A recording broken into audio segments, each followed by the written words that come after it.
So we've got this 110 in-for-a platinum treatment. I'm going to try and explain to you some of the things that we need to check once we've done them. So this Defender has had full steam clean, lots and lots of parts removed. So you can see things like bump stops. Try not to go too fast. Rear shocks, rear springs, rear bump stops, tow pack, fuel tank, fuel filter housing, front back plate. Side step bars are taken off and sort of lifted up out of the way so we can get to those things. It's all then sanded, angle sander. Obviously we do bumper and bits and bobs as well. So yeah, it's all been sanded, taken back. On this one, on a platinum, we do a 2K armor stripe coating. So if I try and explain that briefly, so you got this here, this area. So if you just painted this area as is, you may get lucky, it may come out well, you may get no comebacks from it. But if you stripe coat it, it's gonna last. So all of these edges along here, and you're normally spraying, because this is obviously up in the air, you're spraying upwards like that, in that direction. So this edge here is gonna end up painted, if I put the shadow correctly, like that. Now everywhere in shadow right now, including down on top, is basically not gonna have very much paint on it. So you're gonna look at it and go, I've done an absolutely beautiful job of that. Come back a little while later, 6 months, something like that, and you'll have rust in here. So what's happened is we've gone round with a brush and basically brushed in these edges. When we've sanded, we've taken off the sharp edge here, because basically when you're painting these edges, all of the paint on these edges thins. So if you look here, you can see it's a bit lumpy and textury. But if you look at the actual edge, it's quite shiny. I mean, that's where the paint's pulled and it's thinner there. So it looks nicer, but it's not as effective. And as you move around, there's a little bit of red tint to everything because effectively we've been respraying the cross member. So ignore that for the minute because we blow those bits back in after. The mist comes underneath here and sort of blows past and everything ends up with a right red tinge to it. So yeah, so that's the idea of the stripe coating. So you can lay the product up like here, a little bit thick here, sort of thing with a little nodule, but generally this is what you'll have problems with. So, and if I use this as an example, we'll almost certainly find something on it. It's almost finished, but we need to do our full inspections now.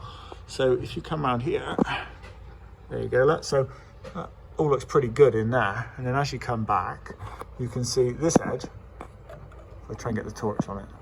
So this edge looks lovely, and that edge, there's no paint in there. Well, you can see a little bit of red where the RE is.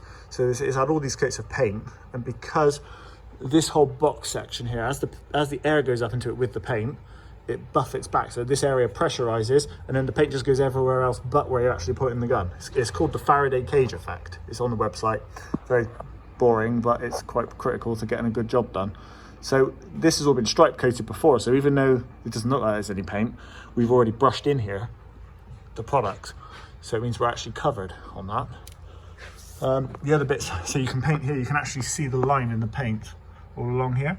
So that's where we've brushed it on, because again, you want to try and spray into that corner.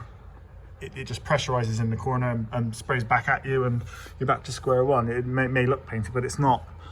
You've got areas, so your front hockey sticks come from the axles up to your chassis. That's like a plate that goes over the top, and there's a gap all the way along at the top. So you need to get your cavity lance up in there and squirt something thin and do that a couple of times so that you get enough film build to protect it. On a chassis, you are going to get little runs and things. It depends how far you want to go with things. You know, you can take them off, blast them, get a galv chassis, sand it nice and smooth and all that sort of stuff, and get them looking absolutely beautiful. Most people who are having things rust proof want them to last, so we do forgive the little mottly sort of finish. So where we're cavity treating, you can see the build at the edges. So instead of just cavity treating and then pulling the lance out and rubbing away paint, you keep spraying until it actually comes out. You can put a marker on the lance so you can see when it's about to come out. Make sure you've got all your goggles on and things, but it means then you're going to get all your film build on there. If we carry on round here, here's your red overspray from your cross member. So all of this here, normally not too hard to do really because you've got relatively good access, but all of that we've stripe coated as well. This area up in here, is an absolute nightmare. There are so many angles and brackets and all sorts, and then weld spatter is a good one because you need to get all 360 degrees of that weld spatter with enough film thickness to protect it, to stop the metal being exposed, and then it's obviously going to spot rust, and then it's going to spread and all those sort of problems. It won't spread with the rust encapsulator around it, it'll be limited to that area, but again, the rust will still flow across the surface of the paint and look like it's rusting everywhere and make it look 10 times worse than it actually is. So you've got here, this is a common area for having corrosion.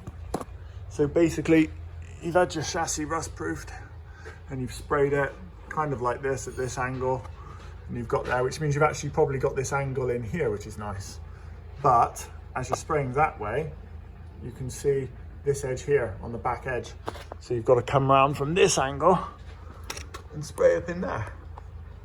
And then you've got this one, which is quite difficult. This angle up here. So you're trying to get on the end of it. There, right in the middle of the camera now. So that angle there is quite difficult. Up in that recess here, up in here. So you've got to get right up in there because the moisture is going to get there, so you've got to get the paint in there. So there's quite a few things to consider and do. There's a stripe coating guide on the website to help you with that. We get a brush and we run it right up in here. There's a lot of weld spatter, a lot of surface deformation around the areas and things like that. Let's see, got some bits we need to sort out there, look. So basically, yeah, once you've done it all, nicely black it underneath there. So once we've done it all, you've got to go around with a torch, and you don't just want to go around like this as I am now. You need to go around at different angles, move the torch around to different angles and move your perspective as well. You've got to make sure you've got paint on absolutely everything, otherwise it's not going to work. So see that that's been stripe coated, you can just about make out the line there from that. So yeah, it's about giving it attention to detail and seeing how far you can get the paint and where. So you can see if you sprayed in there, not only is that little box section, but you've got this little lip right up in the top. Now, how are you going to paint the top of that lip? You're going to have to brush it up in there or cavity treat it a couple of times over to build up the film build. So otherwise, you're not going to get your protection on there. You know, the water is going to come in there from the front wheels and get sploshed up in there, and it's going to sit on top of that edge, and then your rust is going to come back. And then someone's going to say, I prepped it. You might have prepped it, but you haven't painted it properly. So you've got to look at those sort of things as well. You can also use these holes, all of the holes, and start, you can't see it on the camera so well, start looking in them once you've cavity treated. Have you protected them properly? Is there colour inside, etc, etc. There's a bit of gumph in there, we need to get a screwdriver in there and sort that, and then retreat. So you can go down these holes as well. Have a good look at these. Now there's two webs back. So try and do this. One there, and they're going that way. So there's hollows in each of these sections, and they've got to be treated as well. This area is probably the most complicated on a Land Rover, even though it looks like the simplest. So you actually have to hit this area from 8 different angles. So you've got down in here, you can see all the seams are really nicely done there, that's good. Happy with that. You've got a lot of weld spatter here, so you've got to hit it from there and from the top angle. You've got this box section, so you've got to hit there and all the way up in there. You've got the cups underneath, which should have been done. Oh yeah, they've been done, that's good. So that's right up in here. So you want to get those done. This edge here, tend to run, get some brown paper, put it into like a roll, wrap it around, and then just run some masking tape just so you don't paint your swivels, because that doesn't work so well. So yeah, a little bit. You want to get your torch up in here and move it. So you got your weld spatter, look, which causes a whole load of problems. It looks like right in the back, right up in here, potentially a tiny little bit of red, which would mean it'd be a tiny bit thin. However, we've stripe coated that and sort of rammed our brush right up in and then smoothed it off after. You've got a lot of weld spatter. This is a common area that's not even prepped. And if you're looking from the front of the vehicle, it's exactly where all the moisture and crap goes straight in and hits. And it's got a nice flat edge because that's almost vertical. So that hits there and that gets a lot of abrasion and things. So you need to prep in there really well. So yeah, I think I've mumbled enough now. I think you get the idea. Cheers.